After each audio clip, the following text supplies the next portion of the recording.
My next guest became a pop icon when his debut single, Never Gonna Give You Up, went to the top of the charts in 1987 in 16 countries. He dominated the charts around the globe for the following 2 years and is now about to embark on a UK worldwide tour. Please welcome Rick Astley!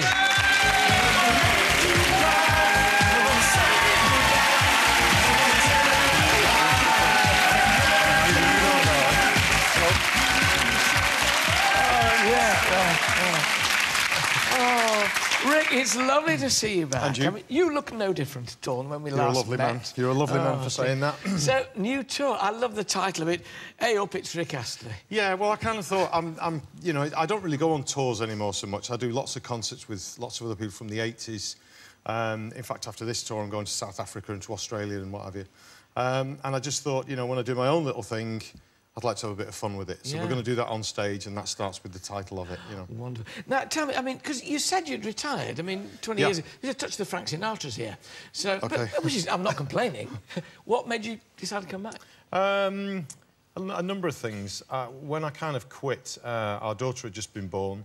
And when I started singing again, she was probably 14, 15, and, you know, beginning to have her own life kind of thing, do you know what I mean? And leaving Dad and her mum behind a little bit.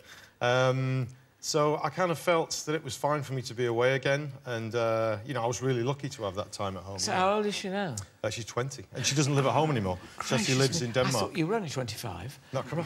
Oh, so she's Danish. Yeah, her mum's Danish, and she's gone to Denmark to study, which I love. I think it's great. It's given us so many options, you know, so... What can people expect to see, then? Is it new stuff, old stuff?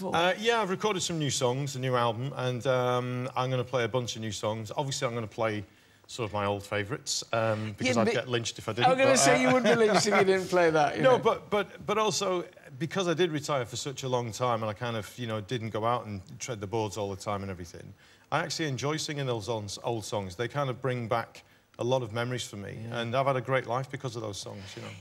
You were absolutely huge at that time. What are the things that you remember most fondly about those days? I think a lot of the travelling I really, really loved in the beginning. I think it got to me in the end, to be honest. It was too much travelling in the end, but the first probably year or so of it, I went to places that you would never, ever go.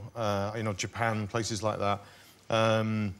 I've since been to places like South America and stuff and what have you. And you know, it's not a typical... I think everybody travels further afield these days for holidays, but going back then, 20-odd years ago, you know, to go to somewhere like Japan was kind of a very odd thing to do. And that's what music gave me, you know, so it's amazing. Because the Nolans I was speaking to last week, and the Nolans were bigger in Japan than the Beatles. They sold more albums in Japan, the Nolans and the Beatles. But you find them receptive. Do audiences vary from continent to continent? They do vary a bit, yeah. I think, you know, Japan in particular is somewhere that's noted supposedly for being very polite and what have you, but I think that's changed a bit over the years.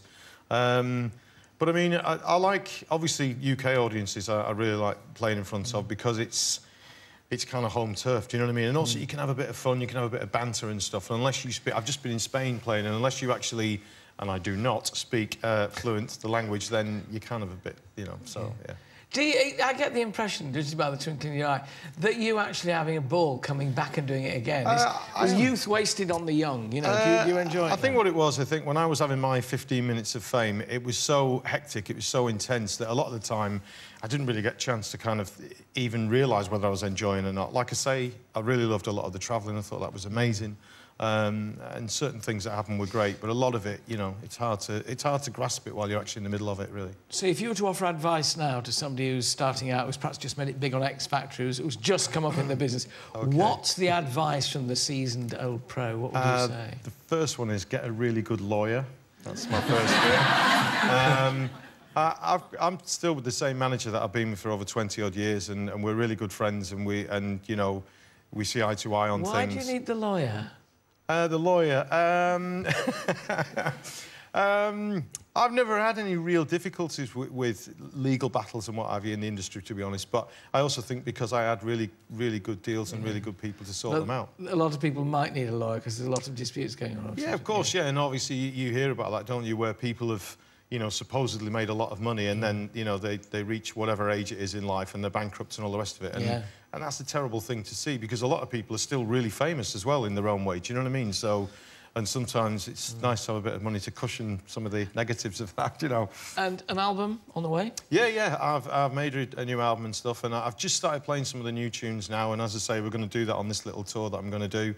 And I'm actually in rehearsals at the moment, and I'm really enjoying it, because I love singing my old tunes, but it's nice to have a new one to sing every now and again. It's nice to have you, and we're never going to give you up. Rick's tour begins on the 17th of October in Manchester. My thanks to Rick Astley. Cheers, thank you. Thanks, Alan. Thank you.